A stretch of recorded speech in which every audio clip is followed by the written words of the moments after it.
नमस्ते। दैनिक जागरण की महत्वपूर्ण खबर में आप सभी का स्वागत है। यह दैनिक जागरण का राष्ट्रीय संस्करण है। इसमें कई महत्वपूर्ण खबर दी है जो आपके कई सारी प्रतियोगी परीक्षाओं के लिए सहायक हो सकती है, जैसे वनडे एग्जाम, एनडीए, नीट में कुछ जानकारी जैसे भी एग्जाम से रिलेटेड होती हैं वो जानकारी, और UPSC civil service, state PCS, अन्य परीक्षा प्रतियोगी परीक्षाओं के लिए आपको यह सहायक हो सकती हैं। तो आइए जानते हैं महत्वपूर्ण खबर। और एक बात और बता दें कि इसमें जो ये इम्पोर्टेंट खबरें हैं उसमें हमने टिक की है ताकि आप लोग को आसानी से न्यूज़ पढ़ सके जो इम्पोर्टेंट है। तो आइए जानते हैं आज की महत्वपूर्ण खबरें। अन्नदाताओं और केंद्रीय कर्मचारियों की भरेगी झोली। गेहूं के एमएसपी में 150 रुपये की प्रति क्विंटल की बढ़ोतरी। केंद्र सरकार ने गेहूं समेत छह कई रबी फसलों के एमएसपी की वृद्धि की है। इसमें से फसल जहां हमारे अन्नदाताओं के आमदनी बढ़ेगी, वहां देश की खाद्य सुरक्षा भी सुरक्षित होगी, मजबूत होगी। 2,275 रुपये की प्रति क्विंटल अब हुआ गेहूं की अब एमएसपी। 6 फसलों के एमएसपी में 2 से 7% तक की वृद्धि। इसराइल ने ड्रोन वीडियो और इसराइल और हमास में जो चल रहा है अभी संघर्ष, उसके बारे में ये खबर दी हुई है। और वही बात करें कि यह संघर्ष 7 अक्टूबर 2023 को हुआ था, जब इसराइल के यहूदी धर्म के लोग अपना एक त्यौहार मना रहे थे जिसका नाम था सुकोत। तभी हमास ने 5,000 रॉकेट से इसराइल पर हमला किया। और वहीं पास जो इसराइल का सबसे कहे शक्तिशाली जो आयरन डोम सिस्टम जो कि डिफेंस था, वो भी उसको सहन नहीं कर पाया। तो इसके वजह से अभी हाल ही में इसराइल ने लेज़र आधारित आयरन बीम मिसाइल रक्षा का परीक्षण किया है।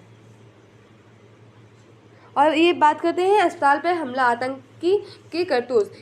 ये जो हमास है वो पहले हमला किया, वो इसराइल पर मतलब वो आरोप लगा रहा है कि यह हमला अस्पताल में जो हुआ है इसराइल के, ये इसराइल ने ही किया है। लेकिन इसराइल ने ड्रोन वीडियो और आतंकियों के बीच हुई बातचीत का ऑडियो जारी कर सभी की पोल खोल दी है और एक ठोस सबूत पेश करके हमास के विरुद्ध उसकी पोल खोली है।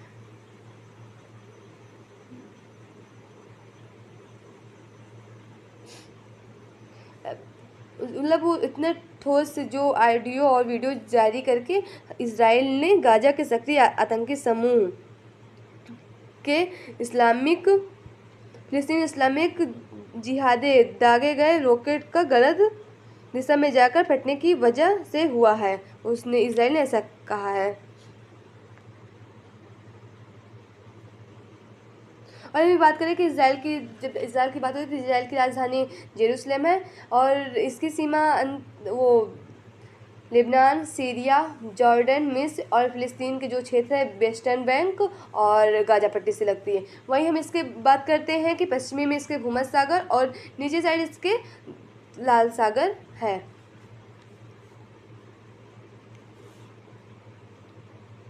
और इसराइल की राजधानी जेरूसलम है। आगे खबर की बात करते हैं।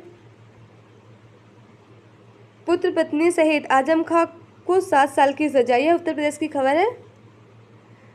सपा सचिव आजम खां, पूर्व पत्नी सांसद तजिन फातिमा व पुत्र पूर्व विधायक अब्दुल्ला खां उत्तर प्रदेश के रामपुर में बुधवार को 2 जन्म प्रमाण पत्र मामले में कोर्ट द्वारा आजम खां, उनकी पत्नी तजिन फातिमा, पुत्र अब्दुल आजम को सजा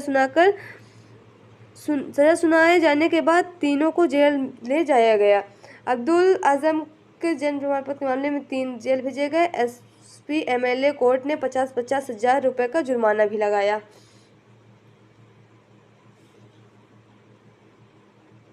वायुसेना ने किया लंबी दूरी का ब्रह्मोस मिसाइल का सफल परीक्षण। नई दिल्ली। भारतीय वायुसेना ने लंबी दूरी का हवा में लॉन्च की जाने वाली ब्रह्मास क्रूज मिसाइल का सफल परीक्षण किया। वायुसेना के अधिकारी ने बुधवार को बताया कि यह परीक्षण बंगाल की खाड़ी में किया गया स्वदेशी हथियार प्रणालियों की दिशा में यह एक बड़ी सफलता के रूप में देखा जा सकता है। और इस दिवाली घर का इंतजाम करेगी डीएनए। निजी स्कूलों में 23 नवंबर से शुरू होगी नर्सरी दाखिले की दौड़। ये रैपिडक्स में साहिबाबाद से दुहाई डिपो तक का किराया 50 रुपये।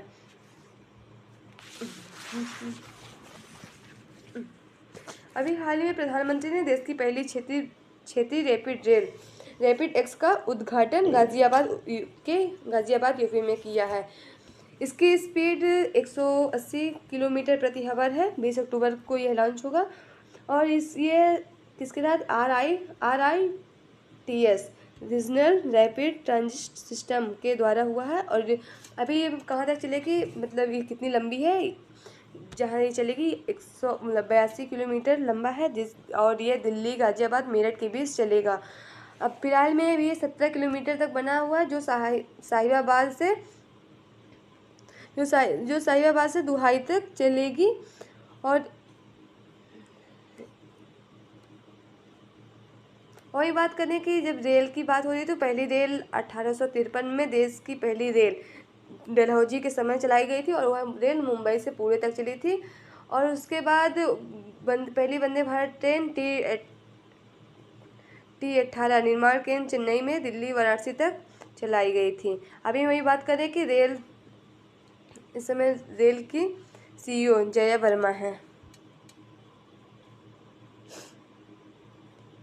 सड़क हादसे की मौत पर 6 करोड़ का मुआवजा। इतनी बड़ी धनराशि मुआवजा भुगतान का आदेश का मध्य प्रदेश में समता पहला मामला। वर्ष 2019 में जबलपुर में हुए हादसे की चली गई खनन व्यवसायी के सौरका केसर अली की जान है। सड़क हादसे में 42 वर्षीय व्यवसायी की मौत के मामले में जिला न्यायालय ने उसके आश्रित को ब्याज सहित 6 करोड़ 14 लाख रुपए का भुगतान करने का आदेश दिया बीमा कंपनी को। बीमा कंपनी का यह भुगतान 2 माह में पूरा करना होगा। मध्य प्रदेश संभवतः यह पहला मौका जब जिला न्यायालय ने किसी दुर्घटना के मुआवजे पे स्वजन को इतनी बड़ी धनराशि भुगतान करने का आदेश दिया। जिला न्यायालय ने यह भी स्पष्ट किया कि 2 माह में भुगतान नहीं किया तो बीमा कंपनी के मुआवजे की राशि 4 करोड़ 85,29,000 6 ब्याज के 9% दर से ब्याज देना पड़ेगा। यह मध्य प्रदेश में पहली बार ऐसा हुआ है कि इतनी बड़े धनराशि का मुआवजा हुआ है किसी हादसे के ऊपर। और यदि हम बात करें कि मध्य प्रदेश की, तो मध्य प्रदेश में अभी फिलहाल में विधानसभा का चुनाव चल रहा है और मध्य प्रदेश की राजधानी आपको पता ही है कि भोपाल है।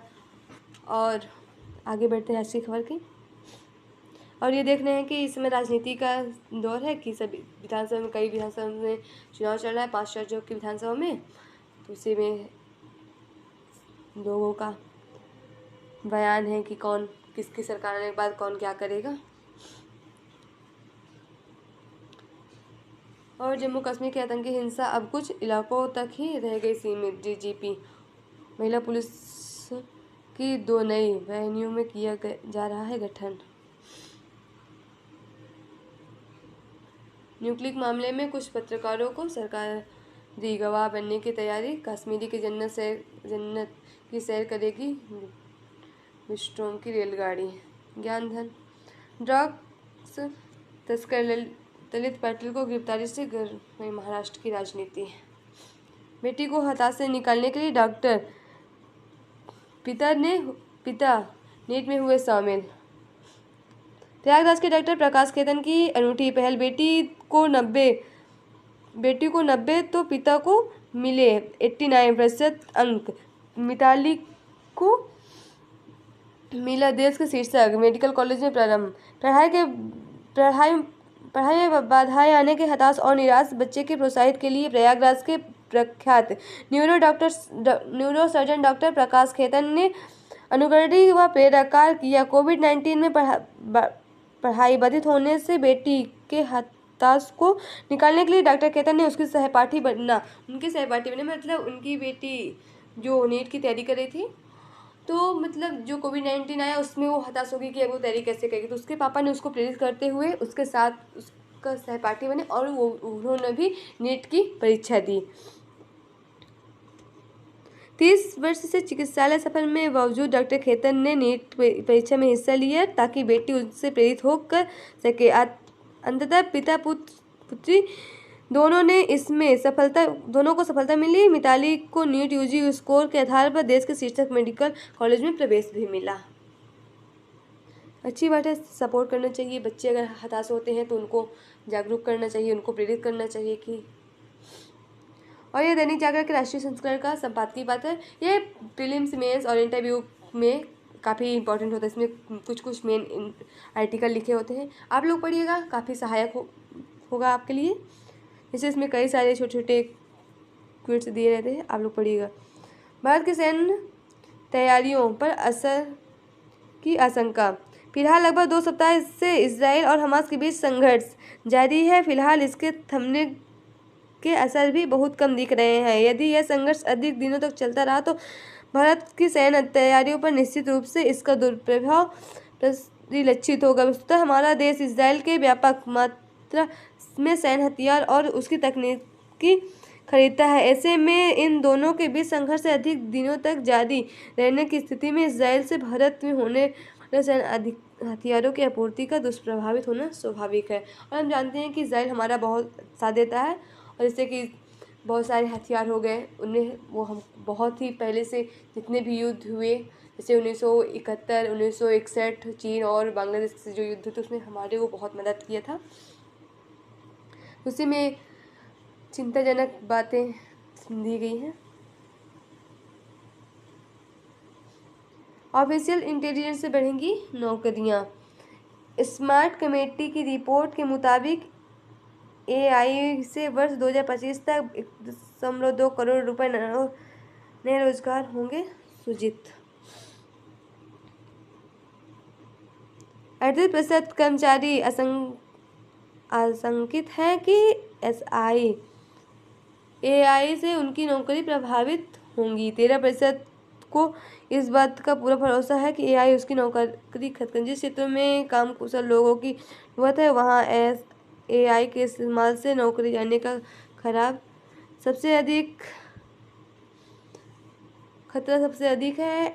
AI को ध्यान में रख भारत ने भविष्य की जरूरतों के मैनेजर्स नई तकनीकी अपनाने की तैयारी शुरू की है। ऐसा आशंका जताई जा रही है कि आर्टिफिशियल इंटेलिजेंस का इस्तेमाल करने के लिए कम लोगों की ज़रूरत होगी और नौकरियां चली जाएंगी। हालांकि अगर आंकड़ों पर गौर किया करें कि विशेषज्ञों को माने तो ऐसा नहीं होने वाला है। भारत ब्रिटेन FTA पर इस महीने हस्ताक्षर की उम्मीद नहीं है। गेहूं उत्पादन का अनुमान 20 लाख टन घटाया। कच्चे तेल की कीमतों में उछाल है। 515 और ये देख रहे हैं कि हमास और इजराइल का संघर्ष चल रहा है। अस्पताल में सैकड़ों मौत, अभी हमने आगे बता ही दिया है कि इजराइल और हमास का जो संघर्ष है उसमें एक इजरायली अस्पताल में हमला हुआ और एक दूसरे के ऊपर वो आरोप लगा रहे हैं कि कौन क्या है। न्यूजीलैंड की चुनौती से पास जाकर अफगानिस्तान। हम देखें कि रविवार को न्यूजीलैंड वर्सेस अफगानिस्तान का one day exam ICC world cup चल रहा है इस समय, जिसकी स्थापना 1975 में हुई थी। इसका मुख्यालय दुबई के अबू धाबी में है। और हम जानते हैं कि आज कल की बात करें तो न्यूजीलैंड और अफगानिस्तान में होता, और आज इंडिया वर्सेस बांग्लादेश का वनडे मैच है। और ये देखते हैं खेल से जुड़ी खबरें हैं। मेसी के डबल से अर्जेंटीना ने पेरू को हराया। किसान ऐप बताएगा पेड़ों की कीमत, और ये पेड़ की नई संशी। फसल बेचने पर दोस्त का हुआ नुकसान, पता चलते ही इंजीनियर ने बना दी ऐप। टेक्नोलॉजी का ज़माना है, अब देखिए क्या क्या होता है, क्या क्या कैसे कैसे होता है।